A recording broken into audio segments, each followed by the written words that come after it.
Alright, I was asked to do a tutorial video about Xiao flute playing techniques and that. So here I am.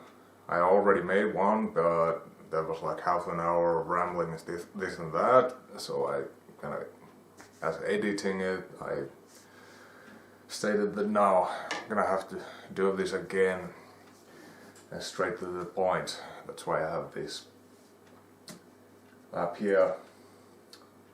Alright, so I have this homemade 8-hole Xiao flute with open end, and I got this experimental flute with sealed Xiao flute embouchure end, and that's only, I mean, this is not Xiao flute, but the playing technique is exactly the same with this as the closed embouchure Xiao flute, and this is the open one. But I'm gonna use this because this is 8 holes. It's the more common, more traditional way, I guess. So I'm gonna start with the scale, or let's just start with the holding the flute. Okay. Thumb hole, tuning holes, well, those are not in play, obviously. But here, thumb hole, these 7 on top. So this is how I hold it. Never do this. This is what people tend to do when they pick up a flute for first time. Like, I mean, if you try to play for a while, you probably come to the conclusion that this is better, padding like this. Sorry. Okay. So, this left hand I'm holding like this, with a little bit more like closer to fingertips, and thumb is here. But this is probably because of the low whistle playing background. I actually push these fingers a little bit further here. I play like this, and this little finger here is right on the spot. But I've seen some people also play the right hand holes like this. But I don't know. This is better for me. Okay, so playing the scale. Like how to hold, for instance, when all holes should be open.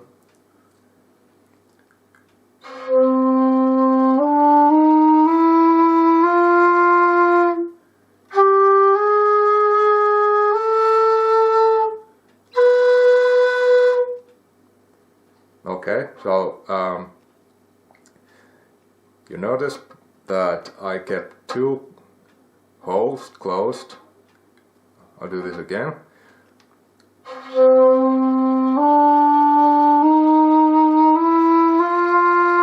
Now, you can close this hole.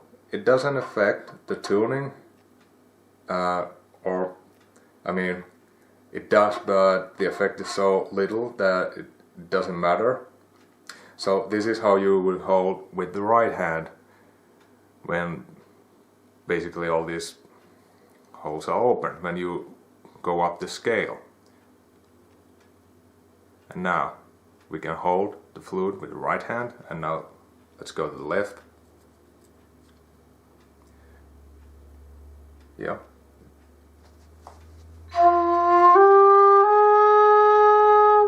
And I tend to do this. I close this hole, and now I open the left hand thumb hole. So I'm basically holding the flute with the ring finger and the right hand thumb and the ring finger. So I've seen the professionals, I mean, I'm self-taught, so that's why I do this. I'm not sure if it's kind of like by the book, but I've seen professionals do it like this. They quite often I've seen that they hold with the left hand middle finger. So this might be actually the more correct way. So it would be like this. Oh, it's difficult, but yeah, like that.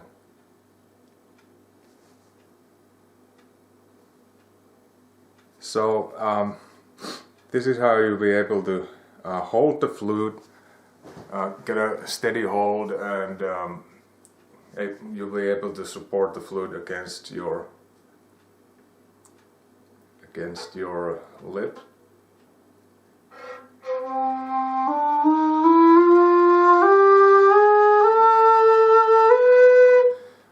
For me, it's just me. It is easier to close this hole here when I do.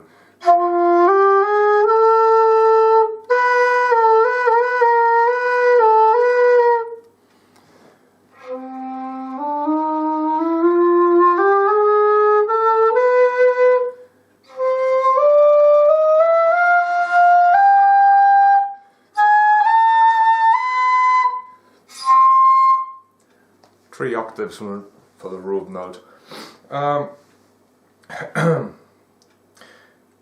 However, while it might be good to practice, I mean, when you handle the blowing technique, I'm gonna get to that in a minute, but when you handle that, one good beginner's exercise in my mind would be to play the pentatonic scale, and that would go like this.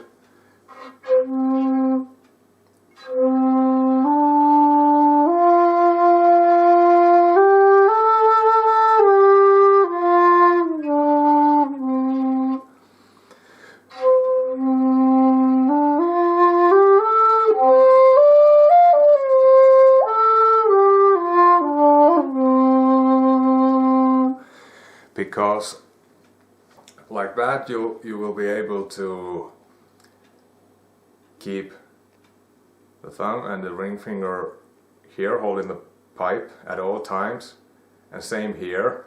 Either it's, I mean, yeah, here playing the pentatonic scale you will be able to hold thumb and middle finger here at all times, so you will be holding the pipe like this and just using these fingers. So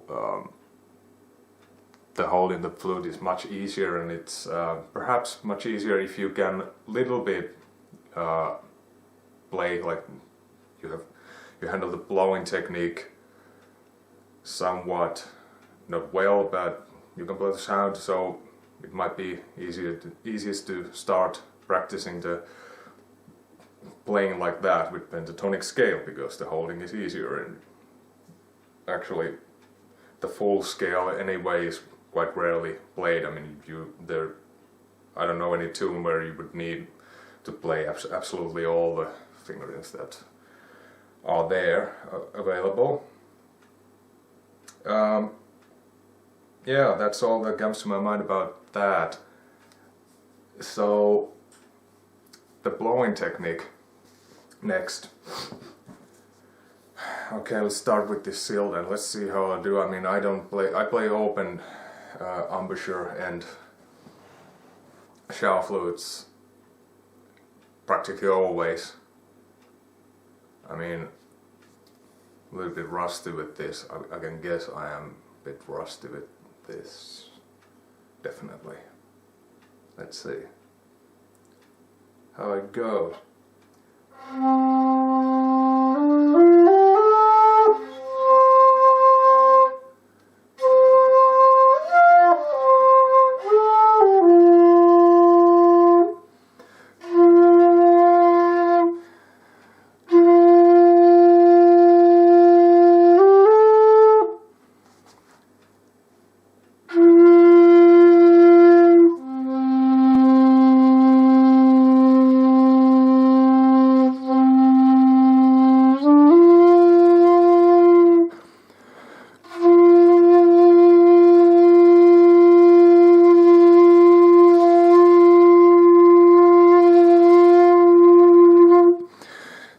bit there. Perhaps you could see the motion of the lips. That's the,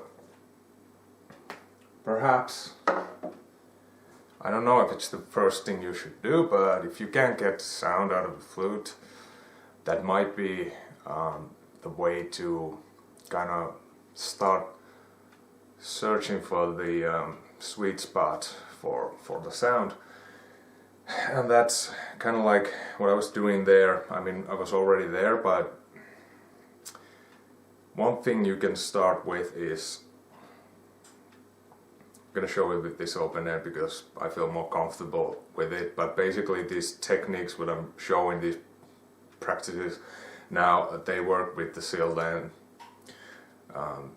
But it's of course a little bit different to play that. Feels a little bit different here. And the open end gives you, in my opinion, it gives you more control over the sound, the dynamics, playing the ornaments and stuff. For me it is like that, but I'm used to the open embouchure Xiao flute, so I guess it is just the question of what you're used to. Okay. Yeah, the first sound. You might want to try to go from loose blow to tight. I mean, loose embouchure to tight, like tightening your lips to a smaller, leaving the smaller gap between your lips, almost like shakuhachi playing. I'm gonna quickly show you that. This is my jade shakuhachi hybrid. I mean, not real jade, it's just this design. But anyway, the blowing technique for this is generally much tighter.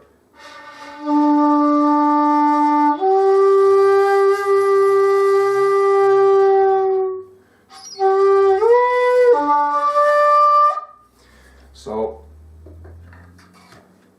I want to emphasize that, by the way, the angle is different. That's one. I'm gonna get to the angle later, but with Xiao flute it is much more straight ahead, and with the shakuhachi it's much lower. I just wanted to let you know that, just in the case you've seen somebody play shakuhachi, and I want to make sure you have the right understanding that they are played differently with the blowing technique and with the angle you hold them. Okay, so yeah, the first sound, yeah. I would perhaps start searching for the sweet spot, going from loose to tight blow, which is like this.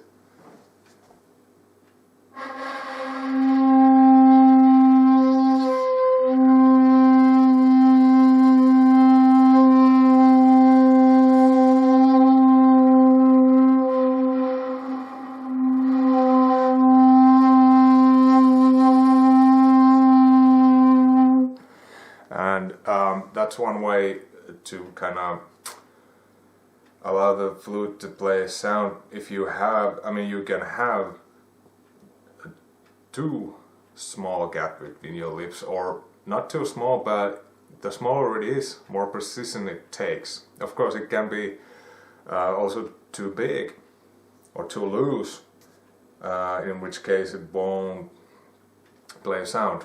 But that's kind of one way to go from one to the opposite, from tight to loose or loose to tight, and that might help you hit the spot at some point there. But of course you must have your flute in the right position as well, so I'll get to that now. And for that I would advise you to go from low to higher, moving moving your flute, starting from a bit too low to lifting it up while blowing the technique.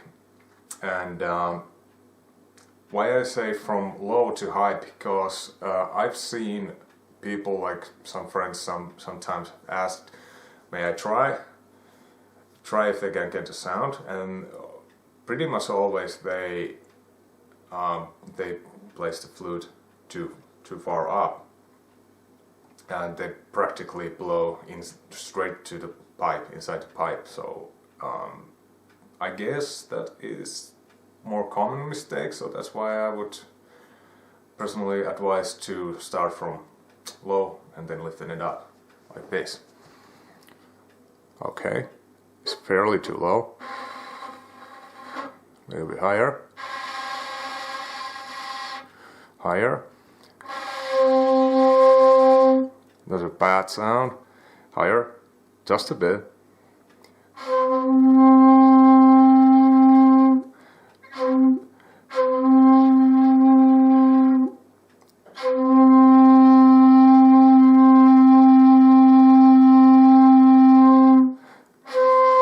Higher.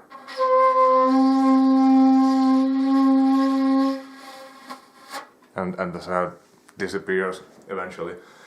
But there was that certain spot where the sound is good. So assuming your lips are you're blowing correctly, you will find the spot. And practicing in front of the mirror is a good idea sometimes, not all the times, because you also, I would say you would have to learn to also feel the flute here. Like, you can't have always mirror with you. I don't know, perhaps you can, but it's better if you can learn like how it should feel here. So you can go straight.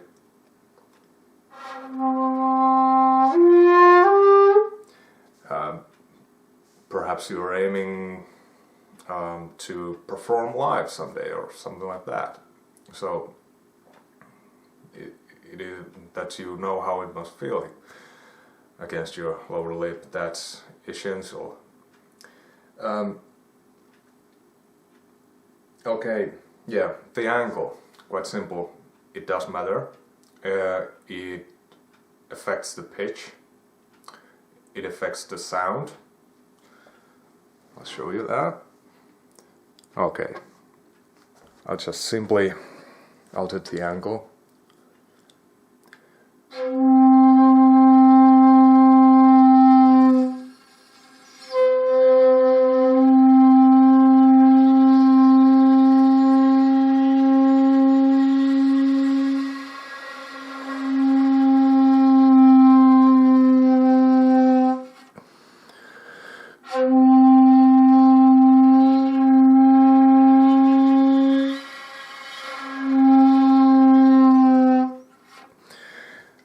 So you might want to try that, because that may be one thing that is wrong. If you get a bad sound, you may lift the end of the flute too high, maybe a little bit too much like this or too much like that.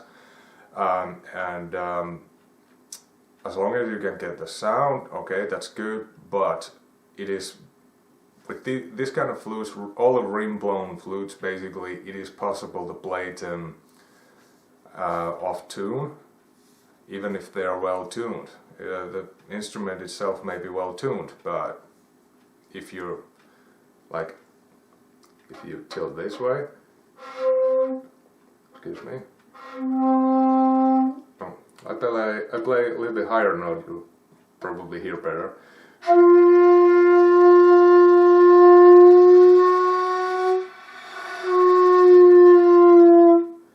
So there's a great difference. You can probably play at least semi-note in one way or another at maximum. Okay, that's about the angle. It's just something to pay attention to. It's probably not the most difficult thing for getting the sound, but that's something to pay your attention to at least at some point. Perhaps not the first thing you should focus on, but it has to be about there, correct? So yeah, perhaps you noticed me doing this when I was at some points when I was starting to play with the flute here. I do this. I close my mouth and I tilt this flute before I start playing, like that. I feel the embouchure with my upper lip before I start playing, like is it in the right spot? Like if it is not, I can feel it. See? Now lift it up, I feel it.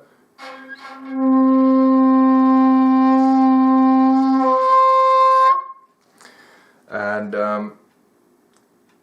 that allows you to, that gives you the information whether your flute is in the wrong spot or not. And also one more thing that you shouldn't do, because I have a little bit of a bad habit of rolling the flute this way, and it's probably because I for some reason want to keep the right hand a little bit kind of resting here. I guess that has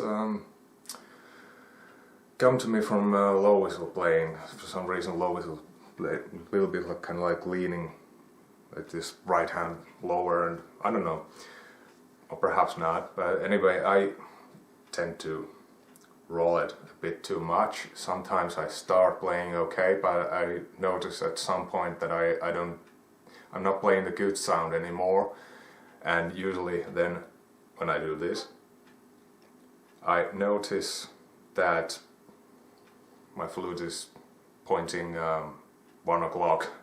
I mean the embouchure is pointing 1 o'clock instead of 12 o'clock where you want it to be. So that's one good method to kind of check whether you have it in a correct position or not, and where is the correct position? Well, I just feel how it is here, so it's difficult to describe or say, but once again I'll just show you, and that's the best I can do.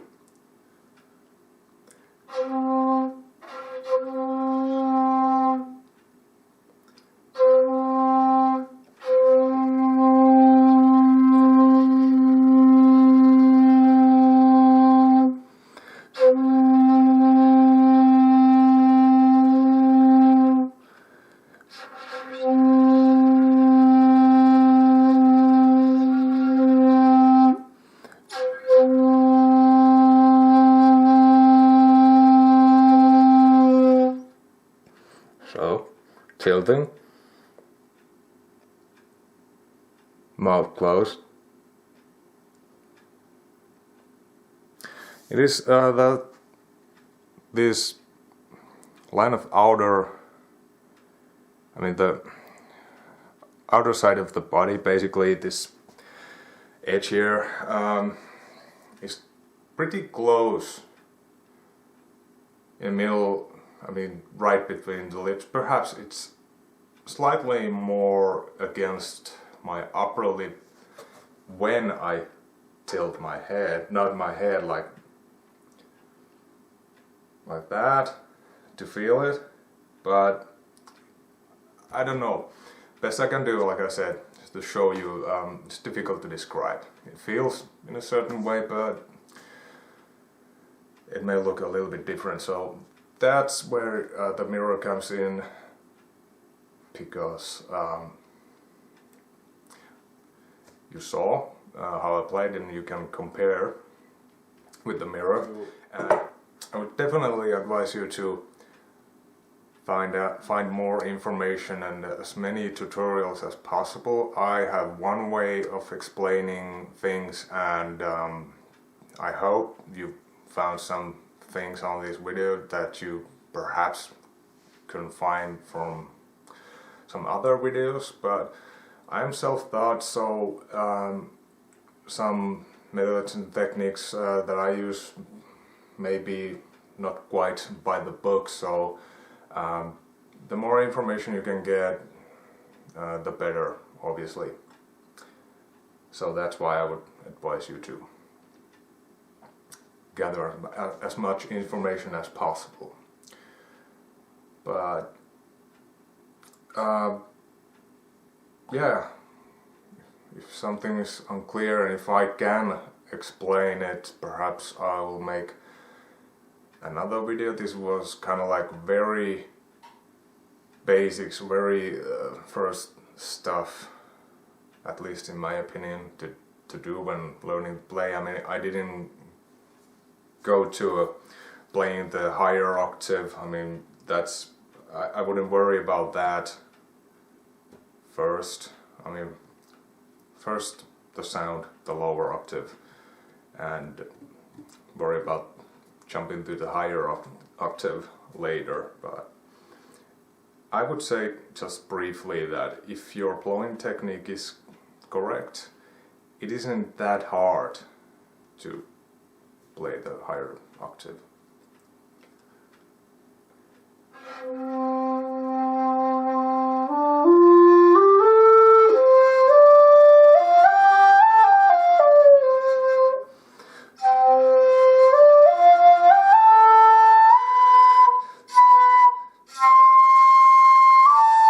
Okay, that's about as high as I can get with this, but I'm no pro. I'm not professional, so